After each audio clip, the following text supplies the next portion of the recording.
Welcome back to the Treehouse. We are the Fallen Fruit. I'm Catherine Urban. Stephanie Ginese. Lynette Ramos.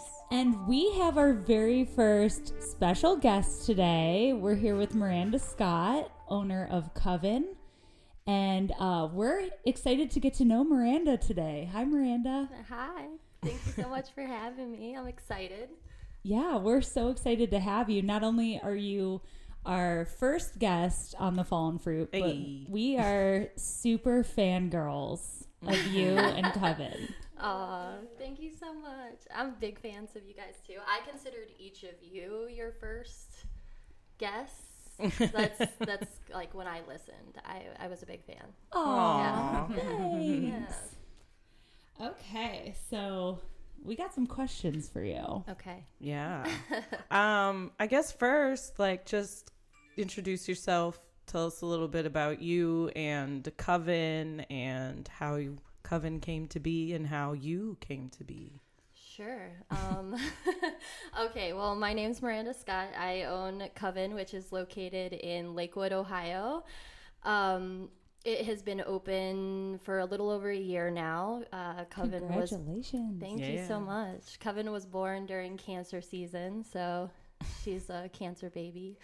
But yeah, so I reside in Cleveland. I've lived in Cleveland, Ohio the last 5 years. I'm originally from Elyria, which is a little bit of a suburb west, I think, of Cleveland, 30 minutes west. But yeah, I've enjoyed living in Cleveland the last 5 years. I live with my partner named Kate, and I have a 7-year-old daughter named Charlie and 2 cats.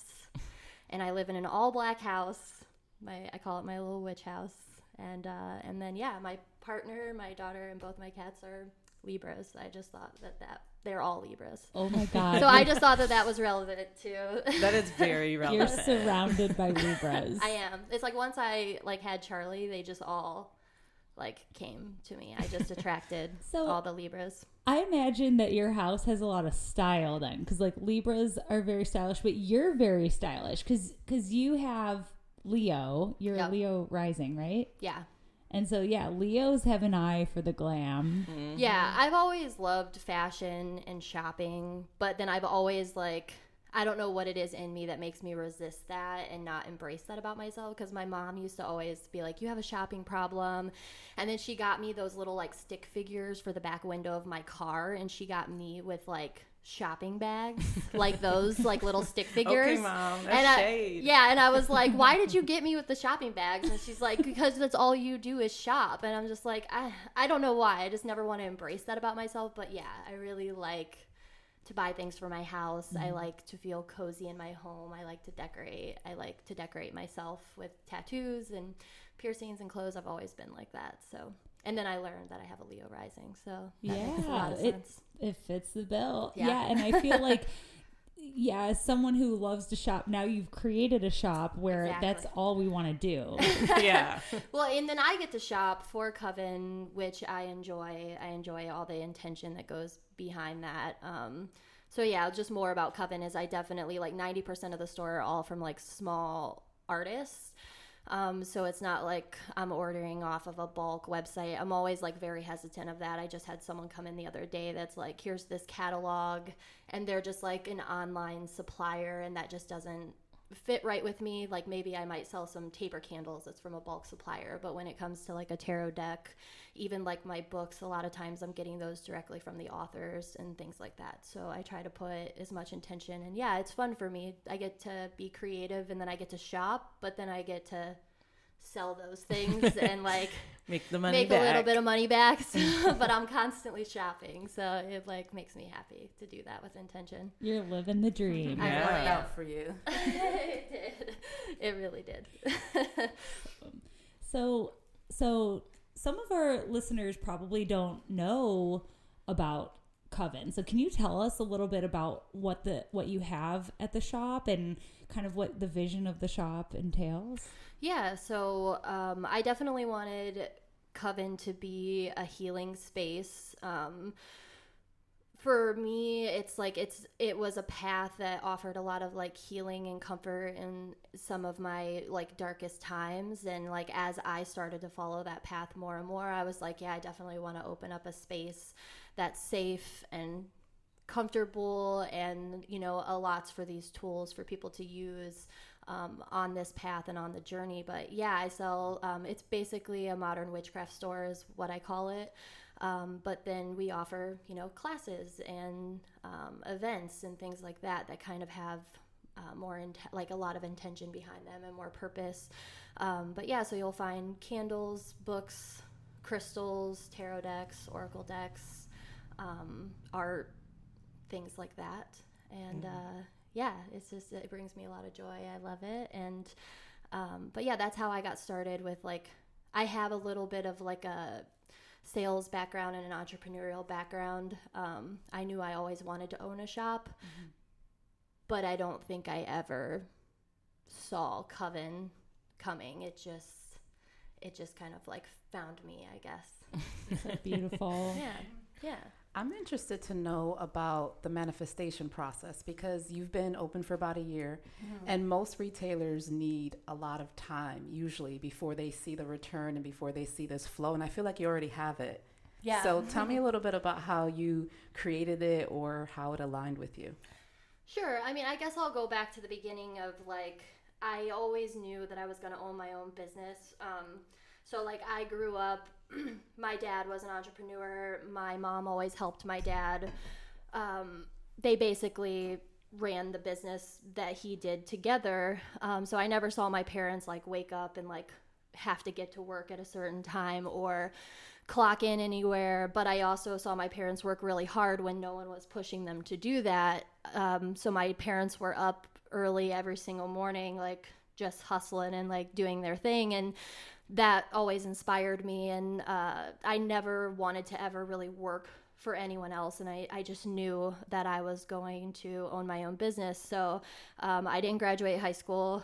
I didn't go to college. And that is just what I banked on like my whole life. So I always have worked in retail, and I'm one of those like weirdos that just enjoyed it. Like everyone would complain about working in retail, and I'm like, I don't know, I just like love it. Like I love meeting new people. I love the art of like selling things and doing it like my own way. And yeah, so it eventually, I was just like, I know I'm gonna own my own shop, but I don't know what that looks like. And my parents passed away 4.5 years ago. And I always share this part of my story because I don't want to make it seem like my business just came out of thin air. And like, it's like I got a little bit of like an inheritance when my parents passed away. And I started like traveling. Obviously, I was really stricken with grief, and I started traveling. I started doing all of these things that I thought were going to make me feel better, and in a way that they did, but it didn't matter how many yoga retreats I went on or how many mountains I climbed or whatever. I was like, okay, I'm just sad. And then eventually I was like, well, I got to get back to like real life. But I think when you have suffered like a tragedy, like you don't just go back to real life. It's like, feels different at that point. It's just like, it's impossible. So I was like, I think that instead of like wasting this money or paying my bills or whatever, I'm just going to open a business. And I took the first stab at my business through a vintage clothing store. And I'm very open with sharing my journey of that. It wasn't a failure per se. It really wasn't for me. Like, it didn't spark any joy for me. It just seemed really shallow. Once again, I always liked clothes, but I was like, it's just not for me. It's not working. Like, something wasn't connecting. And all the while I was on this path, because right before my mom passed away, I bought us a trip to Salem, Massachusetts. And she was right on the verge of like finding her authentic self and her identity, and she was always afraid to travel, and she never wanted to go anywhere. So she was like, you know, this is it. Like, this is going to be my summer. Like, I'm going to live my life. And so in April, like 5 days before she passed away, I like booked this trip to Salem and like gave it to her for her birthday. Wow. And 5 days later, she passed away. Wow. So that trip was booked for October. And so all of this was kind of happening like simultaneously. I was thinking about owning a business, but, you know, I was also like on this path, and I forgot about the Salem witch trials until I like got to Salem, and then I was going for like the Halloween festivities. I wasn't going to like shop at witchcraft stores. It wasn't until I got there that I was just like, oh, like, what is this? And and I just like clicked. It was one of those dorky things, like I said, where it was like it found me when I needed it the most, and I just really connected with that. And I looked back on everything in my life, and I'd always been searching for something spiritual. It just wasn't until then that it really like clicked for me.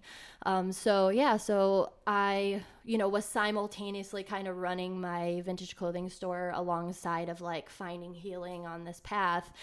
And that's when all of a sudden, I think I learned through being an entrepreneur that one thing that you can do as an entrepreneur to be a good one is admit to yourself when something isn't working. I think so many people like get caught up in like saving face, and they don't want to fail. So they are like, here, like, I'm just going to keep dumping money, or I'm going to take equity out of my home and dump it more into my business. It's like, okay, but if it's not working, it's just not working. And you have to admit that to yourself.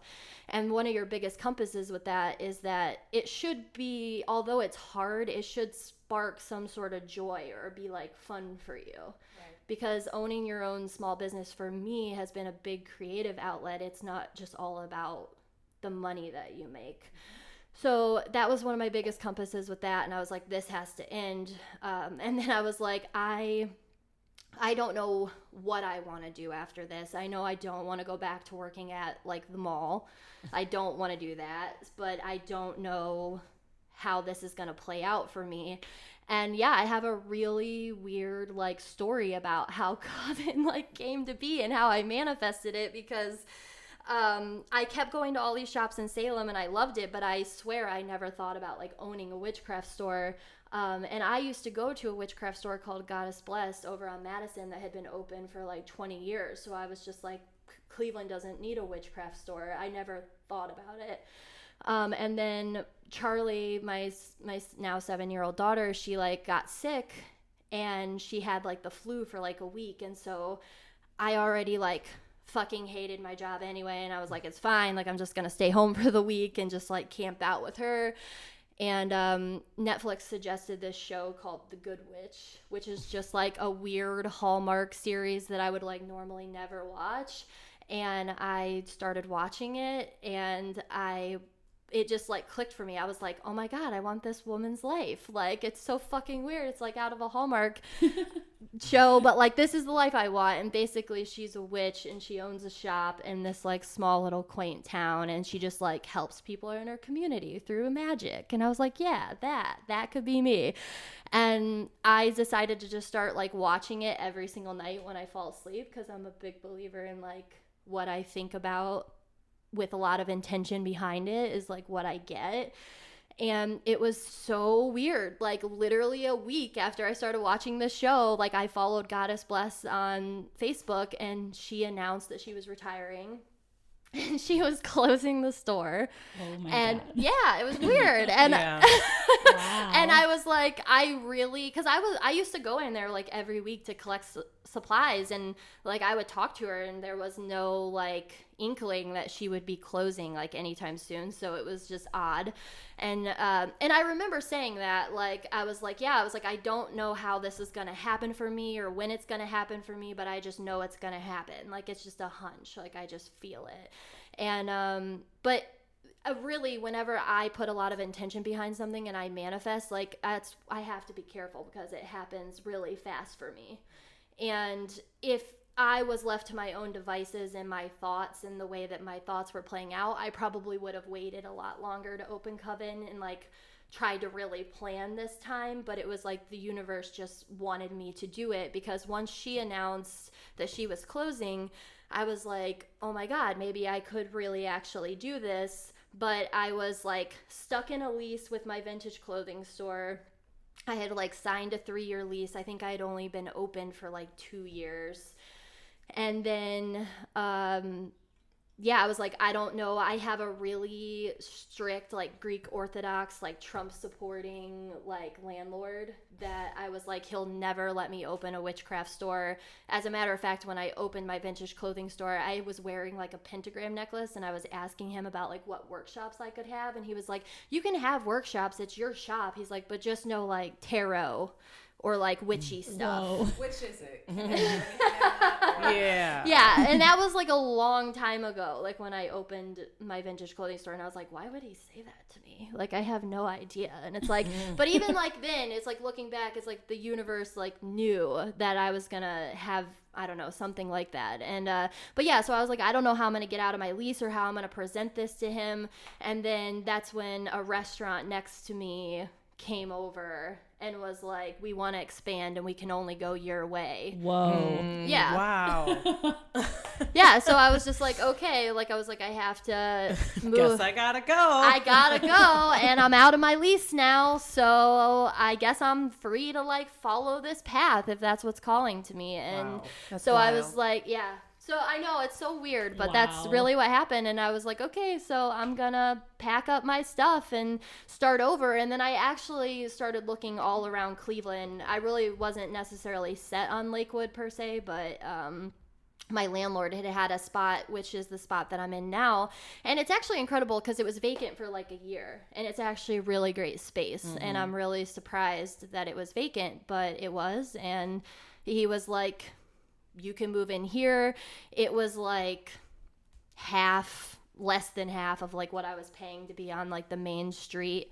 And I moved in there and it started. I only used the front half of the store at first because, you know, I knew that Coven was going to be successful. It was like the first time that I had like seen, it was weird because like when I look back on things in my life, I'm like, obviously it was a stepping stone, but like even with my vintage clothing business, like I couldn't see it through. Like, I couldn't see it, and I knew that, but I did it anyway because I'm more of, like, a doer, and I don't really think very much about stuff, especially after certain experiences in my life. I'm like, okay, like, I'm just doing this, and I'm not thinking about it at all, but I couldn't see my vintage clothing store through. I knew that it wasn't going to be my end game forever. I knew that when I first started it, but Coven's, like, something that I can see all the way through, and I know that is already very successful. And yeah, because I've already got to expand, I already have like so many repeat customers, but I don't know how much of that boils down to like manifestation or just genuine like authenticity. And I definitely have learned through my years of being in sales and interested in entrepreneurship that for me that is just something that like rings true for me, is like the more authentic and genuine you are, and when you're actually doing something that is like your path and like your legend, that it can only be successful. And like that is really what I think works for me. And anytime I bring like new people on board, like at Coven, like it's the total opposite. Like I throw out like everything that I've ever learned in every sales job that I've ever had. And the first thing I tell them is like, you're not a salesperson. Like we're not selling anybody anything. Like I don't want you trying to upsell anybody or being like, look at this new product or we're having this deal over here. Like it's just not how it works. Like I do utilize tools like Instagram and all of that, which is once again a creative outlet for me, but I'm not really worried about people. Like I just know that the right people come in every single day that are like meant to be there, whether they realize it or not. And for me, that is like the magic and the intention behind it and like why it works. And as long as I stay grounded and truthful and genuine and authentic, that it will always just take care of itself, if that makes sense. Yeah. That's amazing. I know. Yeah. The power of manifestation. All you need is Netflix. A Hallmark series, a good old Hallmark series, some hot cocoa. I'm going to watch Woman on Top every night before bed. Yeah, right? I mean, it's really fucking weird. I kind of hate that the universe gave me that portion of the story. Like, what the fuck? But that's just the truth, and I'm here to tell the truth. So Authenticity. I love it. Thanks for that exclusive story. yes. You heard it here first. Maybe not, but. I think that's been the first time I've ever told it, like, all the way through like that. And Nice. especially, like, you know, leaving it out in the world for someone to go back and listen to. Like, yep, that's what it is. That's all it takes, kids. Yep. Just The Good Witch. Yeah. I want to watch it now. But so you talk about the power of manifestation and like your practice, and from being at the shop with you, I have seen you engage in very like intentional and special candle magic. So I know that people, some know about it if they've been in the shop, but maybe not as like extensively as you actually like do it in practice. Sure, yeah. Can you tell us a little bit about that? Yeah, so people can come in and get spell candles done for whatever intention. Most people want to share with me like what their intention is. I really haven't come across anyone that's like, I don't want to tell you. They usually like want my assistance, and so they're usually pretty like vulnerable and open about what they're trying to manifest. The cutest thing about my job is that I meet so many people, and they're all trying to manifest something, but it's so cute because like really humans are all after the same thing, and it's just very beautiful and like adorable in its own way. And it's like we all just want to experience joy and live a happy, healthy life and connect. And like it's and like, you know, so people will come in and like want that, and you know, we sit down and we make candles together. And I have candles that like slide out of the jar, so we can sit down and like pick different like symbols and sigils, or even make some of their own. And then they take their time to like carve it. And yeah, I mean, I do a whole process. Like I cleanse everything before they do it. I like cleanse their candles for them.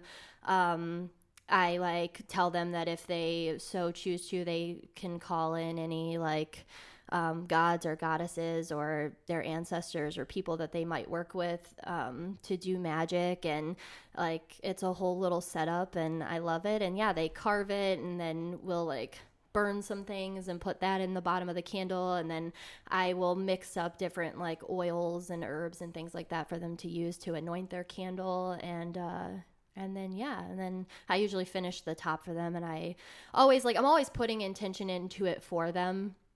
Because I legit, when someone comes and gets a spell candle for me, I'm just like, yeah, like it works.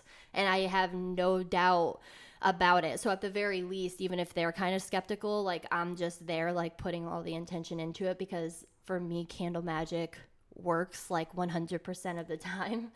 And I just know that it's going to work for them. And I just, you know, help them walk through that process. And then I finish off the top by either pulling like maybe some flowers that I have in the shop that, you know, I purchased for the shop, or like different things that I have sitting on the counter that I've been using that day. Or one of my favorite things to do is like when friends come in and like carve beside each other, I like to put a little bit of like each other's carving shavings like on each other's, because they did it together. And like and for me it like carries that energy of each other's intention. And I think when you have really good friends in your life that's willing to like come to a witchcraft store and carve candles with you, like they're like rooting for you, you know. So it's like a little piece of them like rooting for you and your spell candle, and it's so sweet. So yeah, that's a little bit about that process. And you were saying that you maybe have your own signature line coming out. Yeah. So I mean, this is something that I don't talk to a lot about people. My first line I have coming out are anointing oils for candles. So they're different, like they're elemental oils for candles. And so they're something that like I've continued to make like in the shop and like keep behind the counter. And a few people have like, when I anoint the candles with the oil, they're like, why don't you like sell this? And I'm like, yeah, like I should, you know, do that and like sell them. So I'll be coming out with that. And then, I have a whole like sex magic line that I've like designed, that is very, fluid, and it's queer, and like it's for everyone. It's like, it's just a really cool like sex magic line that I'm like in love with, but I just can't seem to like get the time to actually create the products, because that's just a whole nother thing. So I hope to have that coming out very, very soon. And as you might have guessed, Miranda is a Scorpio. Yes. Yes, that Scorpio Leo rising combo I'm a big fan of.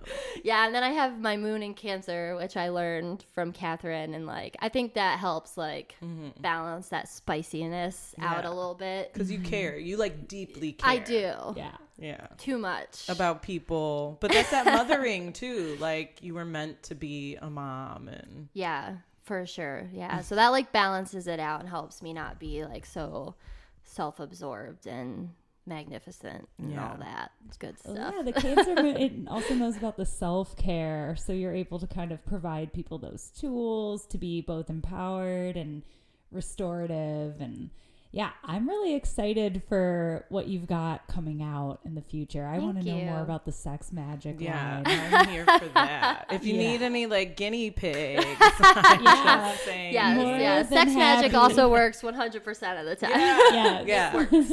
More than happy to try it out.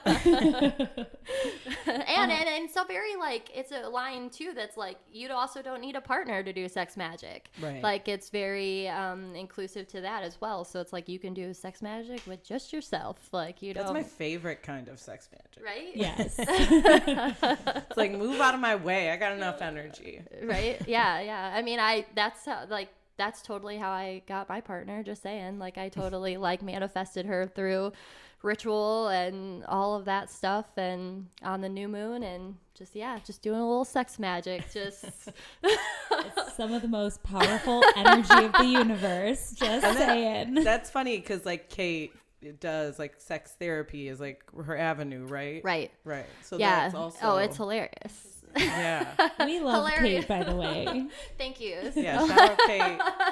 Shout out to Kate. Which she'll be listening. She like loves your podcast. It's so cute. You know, as a side note, I would love to see you host some workshops at Coven. You have other people hosting, which I think is great, but I think you have some information that would be super useful for people. I know. Agreed. You're calling me out. I am calling you out. I'm sorry. No, it's true. And I literally, like, just this month alone, like, I have been manifesting, like, I'm open to change. Like, I feel like so many of my life experiences just puts me in a position to, like, share more, and I don't know what that is. Like, literally in the month of October, I had someone who wanted me to teach a class on candle magic, and I had someone who wanted me to teach a class on intuition, and like I canceled both of them. Like, I was like, no, I didn't think the story was going that way. Yeah, like And you're like, no. I said, fuck you to both of them. I said, fuck you. And it was so horrible because the one woman was like, oh, it's okay, you can never disappoint me, you know, but we already paid the photographer. And I'm like, fuck, like, why do I do this? Like, and also I'm not like an academic, and like I kind of joke all the time that I have ADD, but I'm not joking. Like, I'm not making fun of it. Like, I really do think that I have ADD. And like, whenever someone like sits me down and is like, you need to structure something, or you need to like do homework about something, I'm just like, I can't do it, man. I just can't do it. Like, I just struggle with that. So like, to structure a class, and then I tell myself like, okay, well, the class on intuition, like, I got this. I'm still going to structure it, and then I'll teach it like when I'm ready. but I haven't started working on it yet. Okay, so I'm going to say this one last thing. No, I think you have enough magic, whether you're doing it at your place or another place, you can say, hey, yes, I'm awesome at what I do, but this is my process. Yeah. So I'm going to just, hey, tell me what time to show up, and I'll be there, and I'm going to wing At it. your house. Right. So I think you can do it on your terms. Yeah, totally. Yeah. That's something I struggle with. I struggle with like bringing value.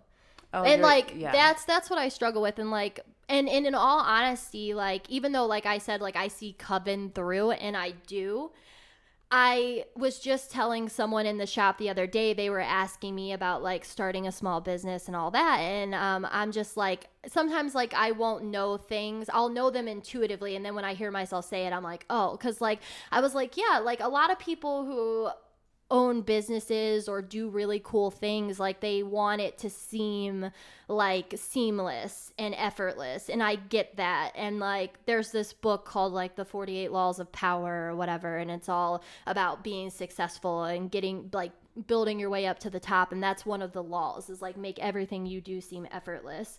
And it's like I get that, but I don't like that, because for me like Coven is and isn't my end game. So like I don't care to like let people see the flaws and like how I do things and how I'm actually quite unorganized and I like fuck shit up all the time, because it's actually not my end game. If I were to say what my end game really is, I would love to help other people build their dreams. Like that's my magic. Like, but I'm just like, okay, if I'm gonna help other people build their dreams, then I'm gonna build mine.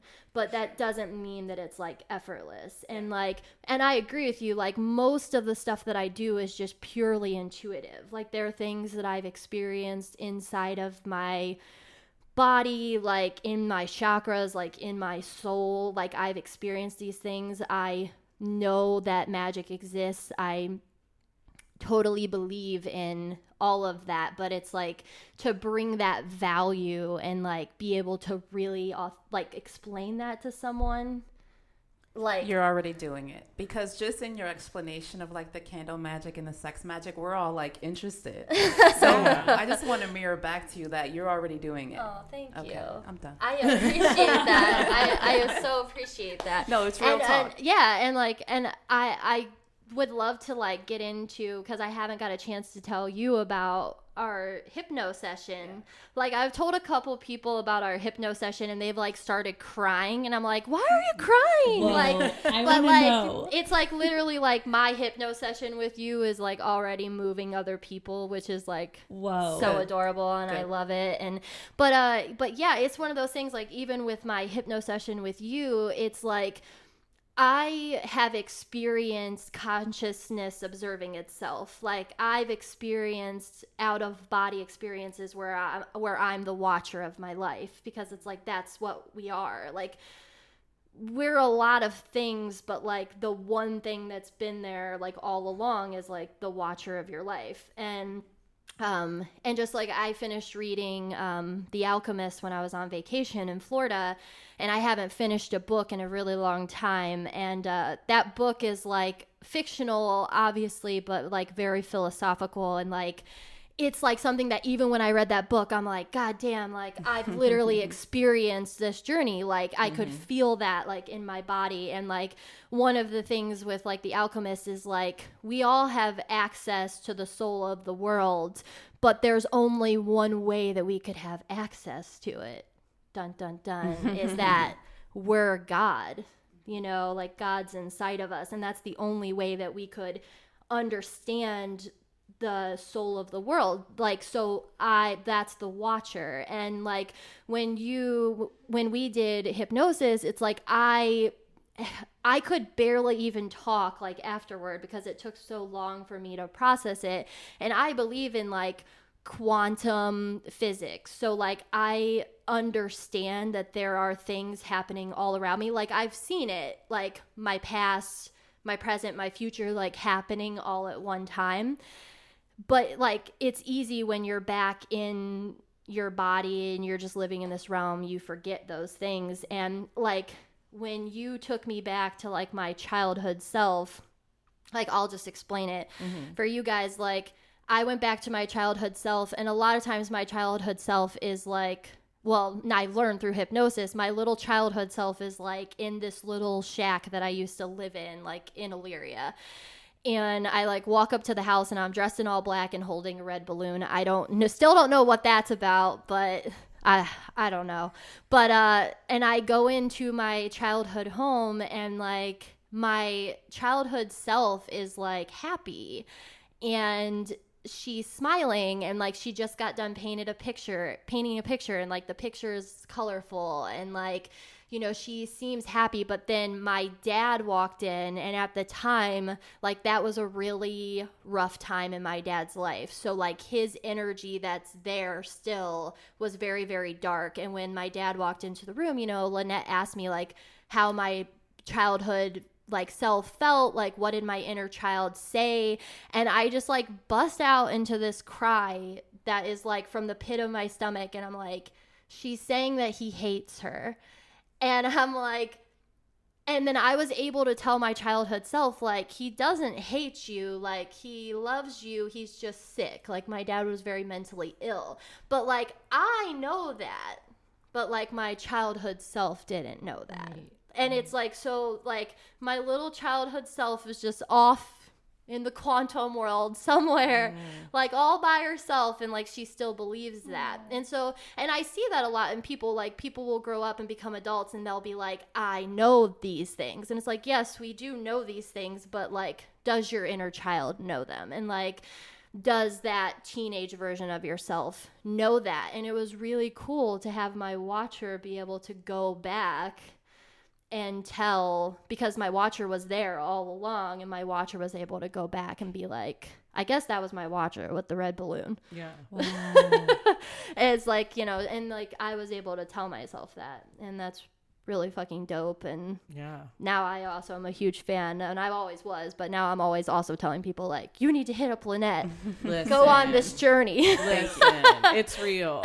Like I need to book another session. Yeah. Oh yeah, like 100%. Like I would drain my bank account. And mental health like that is like I've learned that as well. Like I don't, as maybe that's my Cancer moon with my self-care, is I definitely don't skimp on my self-care, i.e. like my mental health and the health of my soul, you know, because it's like if I don't have that, then I don't have anything. So I have to have that. Do you think a certain event helped you learn that, or was that just something you came to realizing through maybe motherhood or being your own boss, or like mental health, like how important that it is? Being something that for sure. I mean, my parents passing away ultimately was like a big turning point in my life. I think there have been other times in my life where like I look back and I'm like, oh, okay, like I was always searching for something. Like my parents, I have a weird journey with like spirituality because my parents weren't like religious, but they would always talk about God and Jesus,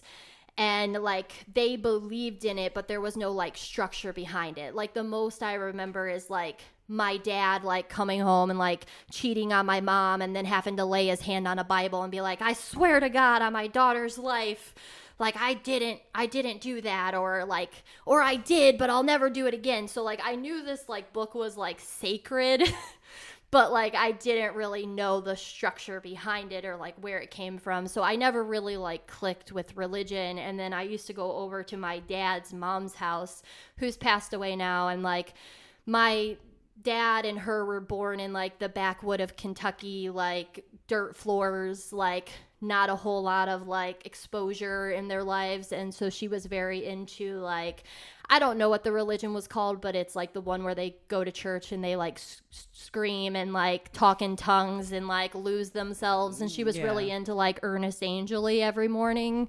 If you remember that guy who used to like save people and they would like convulse and like fall on the floor like that. And so I was just like, I just grew up thinking that like spirituality, I didn't even know it was called spirituality, but like religion was like weird. And my grandma would talk about like the end of the world and how Satan was going to come back. And like if I didn't say I believed in God, he was going to like carve 666 in my forehead and then like cut my head off. Like that's legit what I had. And I would get belly aches.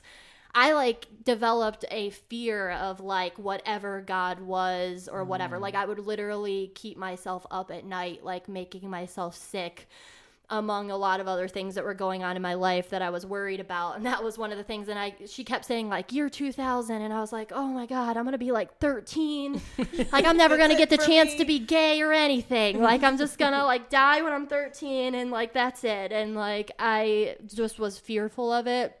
And then when I was 19 years old, I found the Catholic Church through a woman who my ex-boyfriend worked with. And she was like lonely and wanted someone to go to church with her. And I was just like, well, hell, like, I guess I'll do it. And I actually really found for the first time some sort of like peace in like spirituality and all of that. But like, it still, you know, I just realized it had a lot of conflicting things. I've always been a very like liberal thinker, like very open-minded, and there were just still things that like didn't click for me. And then like pretty much losing my when I move up into my life of like, after I quit going to the Catholic Church, it's like, I just felt once again kind of like an atheist. I didn't really know it was real. I didn't know what to grasp onto, and I really wasn't living my life. I was kind of just on autopilot, like go to work, come home. I very much dumped so much of my energy into like my mom and dad. Like if I didn't, it was like survival mode for me, but not what people would think.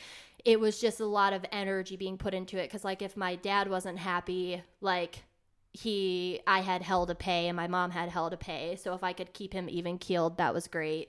If I didn't keep my mom even keeled, she was depressed and suicidal and like crying all the time. And so I just wanted to like make my parents happy. And eventually like that, with the lack of like spirituality in my life, with the lack of like taking care of my mental health, like going to therapy was very frowned upon in my family. And that wasn't just my immediate, that was like my whole family on both sides. Like it was considered like if you went to therapy, like you were crazy. I had nothing to really grasp onto, like nothing spiritual, nothing like tangible to help me with my mental health. And I would just say I just was a very like zombie, like just depressed, like just come home, order Chinese food, watch reality television, and that was it, and go to sleep and like start all over again. And I just like, I didn't really give it much thought though. I could only like look back on that time in my life, like after having an awakening. And yeah, I mean, when I lost my parents, and I know I've like shared with you guys like how I've lost my parents, and just for the listeners, like I lost my parents to a murder-suicide. So it was very traumatic for me in the way that I was completely codependent. I learned what that term meant later in life, but when I went to therapy, I learned about that, because finally I was at my breaking point where I was like, okay, like I need something, because I don't know what is even the point of like being here anymore. And I was codependent. I spent every day with my family. I designed my whole life around them. As I look back, I didn't choose not to go to high school or not to go to college or not to move, because that wasn't me. I didn't know who I was. So I just look back on that time and I'm like, okay, I just designed my life around my parents to keep them happy and even keeled. And that's why I was doing it. I don't know where my life would have went if I had an earlier start or whatever. And I'm not really concerned about it. I just, in that moment, it was just very like, I had this, like, I spent every single day with these people, and they were the whole lights of my world. They were like my whole point of existence. And then that was ripped away from me.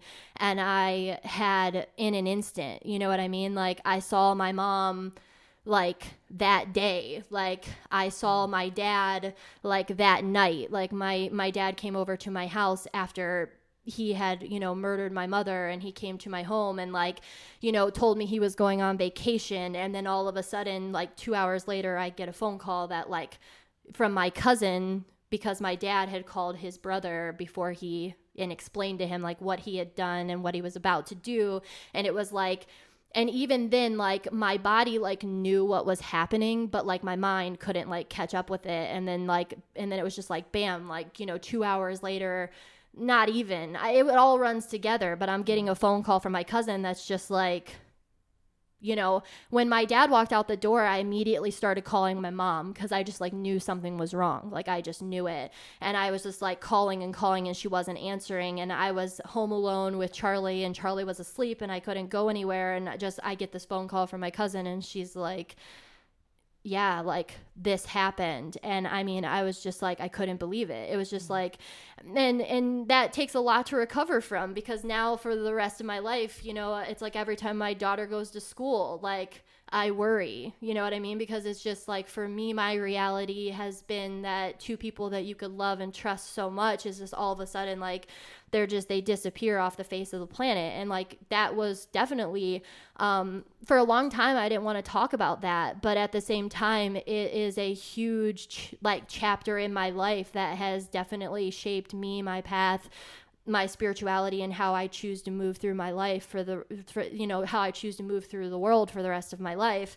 And it is, it's not everything, but it is like that huge monumental moment of like, wow, like I was so abused and fucked up for such a long time, and my brain didn't even have a chance. Like my brain has been conditioned for the first 28 years of my life, and I didn't even think about it, you know? And it's like, so that is like, yeah, absolutely. Mental health is like everything. And I feel really grounded and blessed that I'm just like, I don't try to beat myself up about it. Sometimes even in therapy, I'll like play the victim and I'll be like, there are so many other people that like don't get this opportunity to like rewire their brain. And I feel bad about it. I don't know why, you know, but all I can do is like take what's in front of me and what the universe is presenting to me. And yeah, I feel very fucking blessed that I like get to rewire my brain from the moment that happened till the rest of my life. And it has become a very beautiful, like, creative outlet for me to, like, literally, like, take my brain out and be like, okay, I'm going to rewire it. And yeah, and it's everything. Like, mental health is everything for me, like, as far as how I get to live out the rest of my world. And then that's where, like, spirituality comes in, because it's like, yeah, your brain is one thing and I get to condition it, but, like, now I get to reach even further beyond my brain and like connect with something that I was literally ripped away from me from the day that I was born. Like that connection with my intuition, with my higher self, it was literally killed off long before. And I didn't see that until looking back, but like, yeah, that happens a lot. I think that's been happening to people for centuries and centuries. It's like, let's rip you away from this, and then you don't question anything. Like, it literally took me going to therapy to even like realize that my dad was maybe not a nice guy. Like, that was just, it just never even dawned on me. It also didn't dawn on me that I had an interesting upbringing. Like, I thought that my upbringing was totally normal. Yeah. Like, I thought that I noticed certain things, like when I would go to other kids' house, because, like, to make a long story short, my dad was a sociopath. These are all, like, armchair diagnosis. Not really, but, like, talking to my therapist, like, I've had a therapist tell me, like, okay, this is what it seems like your dad was. Like, he was a sociopath. He was a narcissist, he was a germaphobe, and he was OCD. So, like, there was a lot of layers, like, going on, and how I grew up was definitely very unique and difficult and hard. And it's like, I would go over to other people's houses for, like, a birthday party, and just getting a drink out of the fridge was like carefree, you know, at their house. And that's when I would start to notice. I'd be like, oh, okay, like I have to wash my hands like 10 times. And then at the end of the day, even after I wash my hands 10 times, like usually my mom or dad still has to get me the drink because I like have germs on my hands and I can't like go into the fridge. And like, I just would notice certain things like that it wasn't normal. But it really took me going to therapy, where like my therapist was like, wow, like, Miranda, like, how are you so normal? And I was like, I didn't know. I thought that everybody's parents were fucked up and like whatever. And I think that they are. And even like my own kid, even my own kid isn't going to come out unscathed, you know, but it's like, yeah, it's just, I thought that was normal. And it's like, it's pretty incredible. And even my mom, you know, she met my dad when she was 16 years old. So she also just didn't have a chance. I mean, her brain was being conditioned from a young age, and it's incredible like what we can condition our minds to think is normal, how we can take certain traumatic events in our lives and make them normal, how we can survive. And I get it, because it's survival, you know, and then recovering from it is just a whole nother thing as far as mental health goes. I just want to reflect to you that you're a miracle. Aw, I was thinking about this because, you know, as someone who's been through a trauma myself, like I know how easy it is for people to get caught in like a loop, and to see you not only surviving but thriving is truly remarkable, and it's just amazing, and I think it gives a lot of people hope. So thank you so much for being vulnerable enough to share your story in a triumphant way, like you're victorious. And I also just want to reflect that I was seeing sparkles behind you as you were telling your story, so that tells me that there are people with you, or spirits with you, or like rooting for you, and it's just amazing. Oh, thank you so much. I appreciate that. I definitely have very powerful spirit guides now.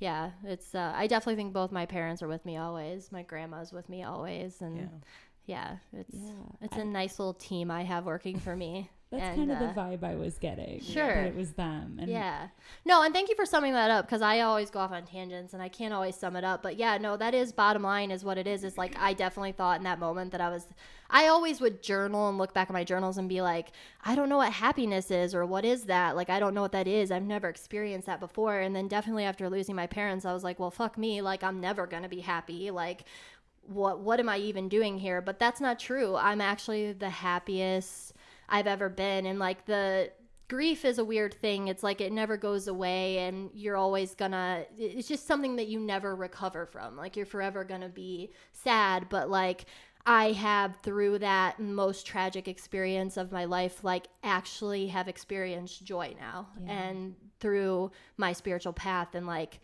that is just such a blessing. And I'm just blessed, and like I don't choose to live in it. It was like literally the best thing that happened to me, which I think like as spiritual people, we get that. I think sometimes when you say that to somebody, they're just like, how could you say that? But I literally wouldn't change it. Like, I hate that my mom had to die that way, and like that's a hard thing for me to go to bed with every night, but like I wouldn't change it. And ultimately they're where they need to be, because they were just in a complete toxic loop of conditioning as well, and they couldn't step out of it. So it's like they were never going to get that work done, and now they're somewhere where they can.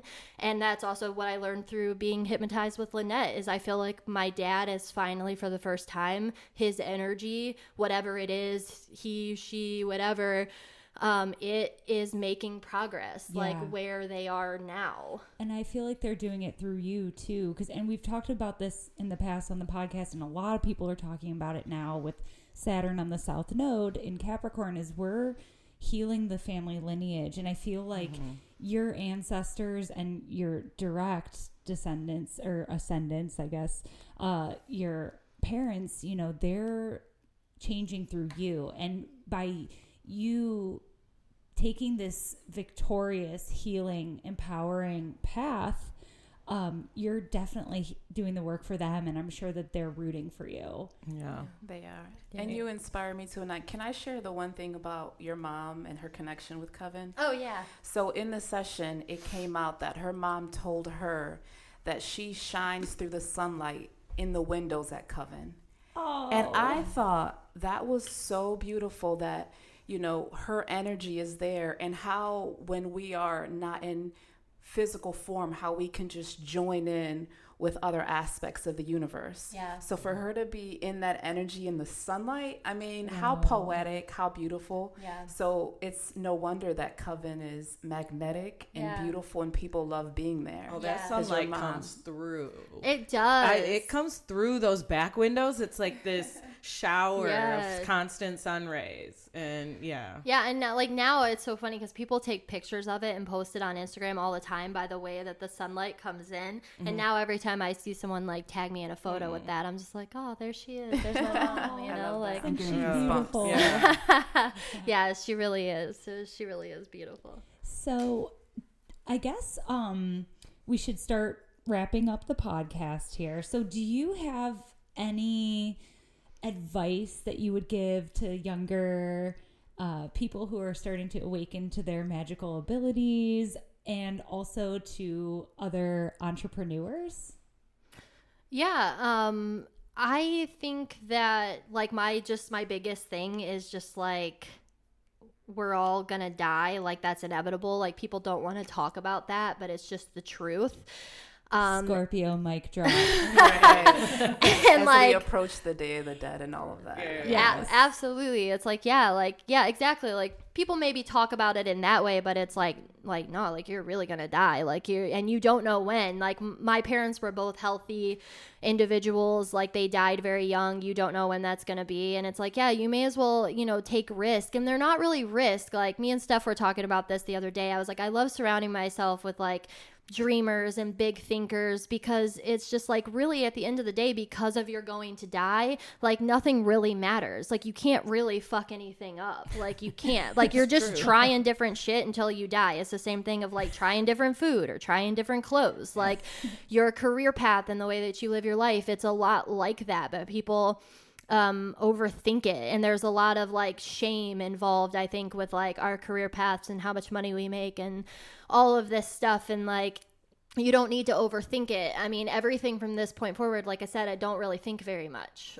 Like I just like do. And when I have a hunch, like I just go with it. And I just like one moment at a time, like when the universe puts something in front of me, I just go. And it's like if we spent all of our time just like thinking about everything that was going on in our brains, like we would never do anything. And that's oftentimes what I see is people that just they end up just not, they don't make that move to that state, or they don't try that different job, or they don't take that class. And it's like, but why? Like, and it seems simple and cliche, and it is. It's really that simple. Like, it's okay. Like, just try. Like, just do. You have one life. You're going to die. Like, you may as well just try a bunch of different shit. And that's just all I want people to know.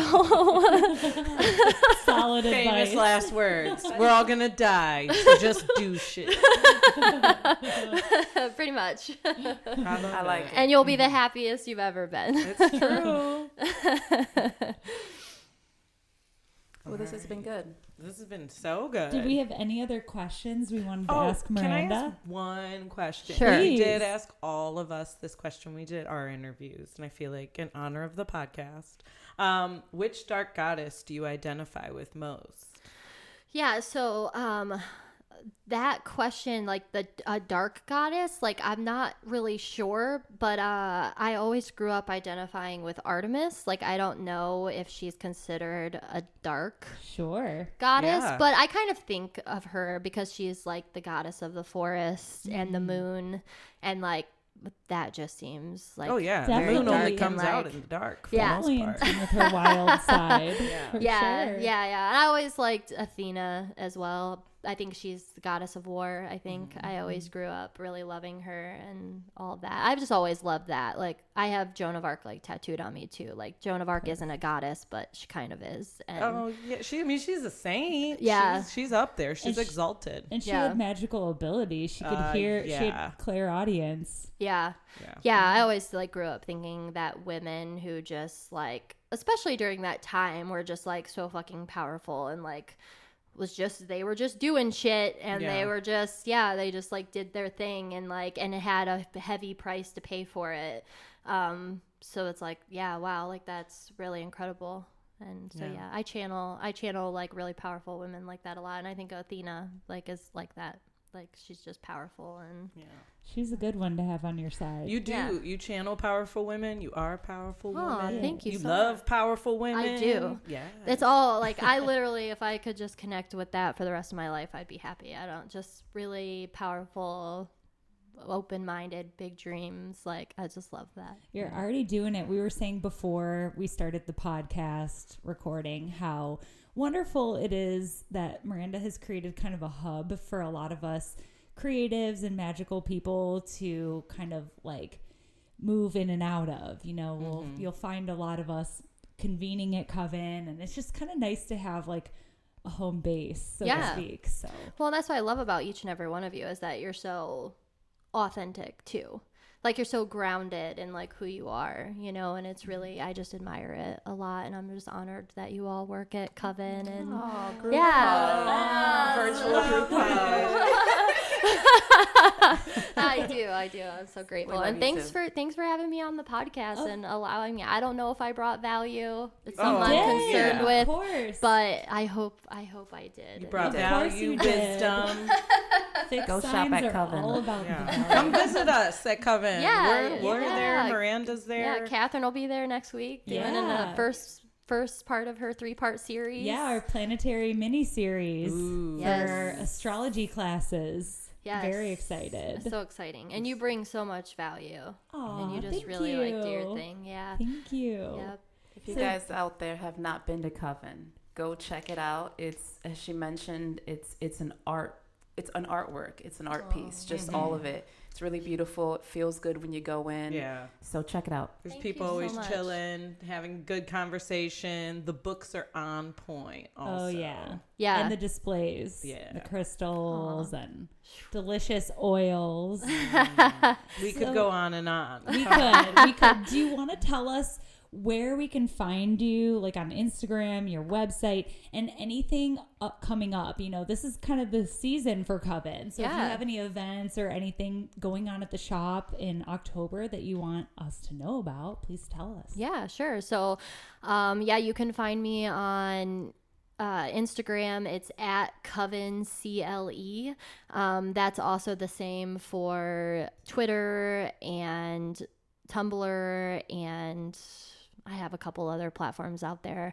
But yeah, so you can find me there. My shop's located in Lakewood, Ohio. Like I said, if you're local, it's on Bonnie View in Lakewood. I'm open 6 days a week. The only day I'm closed is on Mondays. You can shop online at covencle.com. So there's that. And then, yeah, like I said, we have Catherine's class happening next Wednesday. We have Drag Queen Tarot happening on Friday. We have an artist coming in on Saturday that's going to be doing portraits. And then on the 14th of October, we have an event.